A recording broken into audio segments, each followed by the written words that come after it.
We will look at the report that has been published today, but the fact remains that Canada wants the Kingdom of Saudi Arabia to allow a full inquiry so that we can get to the bottom of what actually happened. A U.S. intelligence report concludes Saudi Arabia's crown prince likely approved the operation to kill or capture the U.S.-based Saudi dissident journalist Jamal Khashoggi. Khashoggi was brutally murdered inside the Saudi consulate in Istanbul in 2018. He'd been an outspoken critic of Crown Prince Mohammed bin Salman and his consolidation of power. The report is likely to put pressure on the U.S. and their allies to hold the kingdom accountable. I'm joined now by Rami Khouri, a journalist and colleague of Khashoggi's. He's the director of global engagement at the University of Beirut, and he's in Cambridge, Massachusetts tonight. Thanks so much, Rami, for being with us. You're welcome. Thanks for having me. I wanted to ask first. It's been 3 years since your friend was murdered. So how does it feel to see this report coming to light now, so much time after?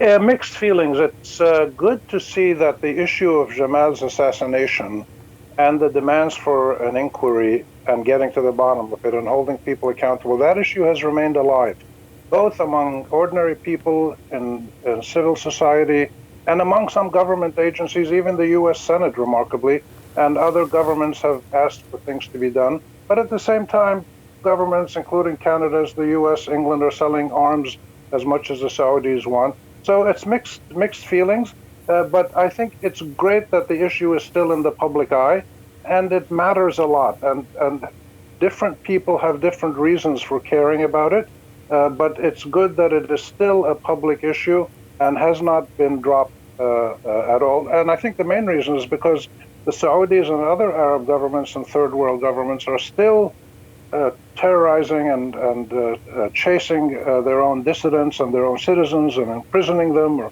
killing them, putting them on trial, torturing them.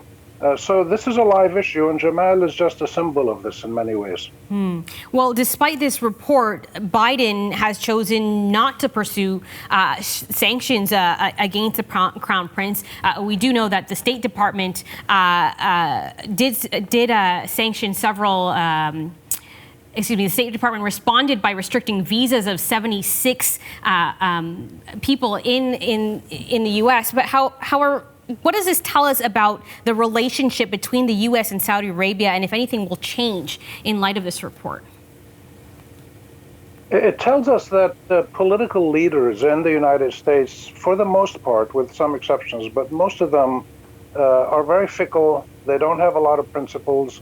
They will do what they feel is best for them politically or is in the best interest of the material well-being of their economy, and will disregard the morality and the ethics and the rule of law that are involved. And this is a common problem all over the world. It's not only the Americans that do this. There are other Americans like Bernie Sanders and people in the Senate and Congress who've asked for serious action to take place. And the U.S. did suspend arms sales to Saudis and the UAE, I believe, to use offensive arms in Yemen. So you really get mixed signals on this issue. These are tough ethical and political issues, and when ethics and politics mix, and politicians decide what to do, you almost always get a fuzzy, muddled, imprecise, and morally unpredictable answer. Because politicians are not like normal people. They don't make decisions based on normal ethical standards. They have politics and elections and supporters and donations and other things in mind, and lobby groups, of course, and this is a big issue as well. And that goes for Canada as well. You know, we also have a pretty friendly relationship. Canada sanctioned 17 lower-level Saudis after the killing, but we're still supplying billions of dollars worth of armed vehicles to that country. So do you want to see countries like Canada take a stronger stance? I think particularly countries like Canada, because Canada, broadly speaking, has been a moral force for good in the world, broadly speaking, not everywhere. What the Canada did by having a report study done about the Rohingya, for instance, is a great example, and other issues where the government of Canada has done a really great job in standing up for basic moral principles. But it's not 100%. So again, I think we have to be realistic about this. This is not totally black and white. But yes, I would love the Canadian government to stand up and say, well, we're selling troop carriers or whatever they are, armored vehicles, and we're going to get a couple $100 million out of this.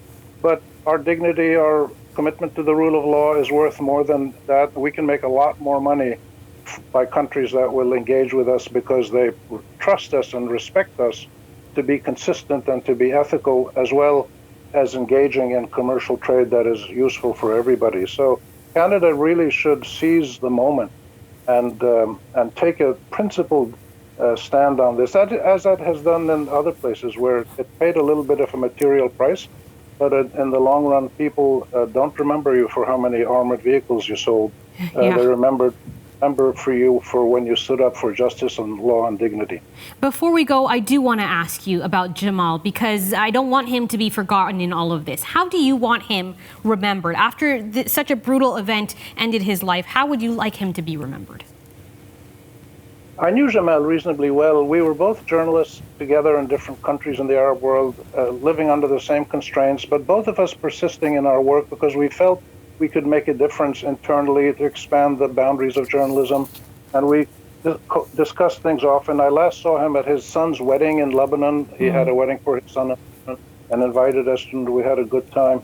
I want him to be remembered as a person who worked within his government's and country's system. He was a Saudi patriot who loved his country, worked for it most of his life, and kept trying to push the boundaries for positive human decency. And he was killed in the end, not because he did anything wrong.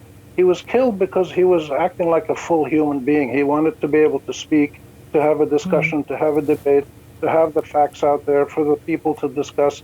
His government didn't want that to happen. So it was his own humanity. His crime was being a human being in the eyes of his government. And other Arab governments and other third world governments all over the world are doing similar things. That's why it's so important to do something to send the message that this will not be acceptable anymore, because it'll keep going and we'll end up with a jungle out there of hellholes countries with killers and mafia regimes running the place. And we can't stop it internally. The Arab countries have tried, and they still can't bring to heel their autocratic and authoritarian governments.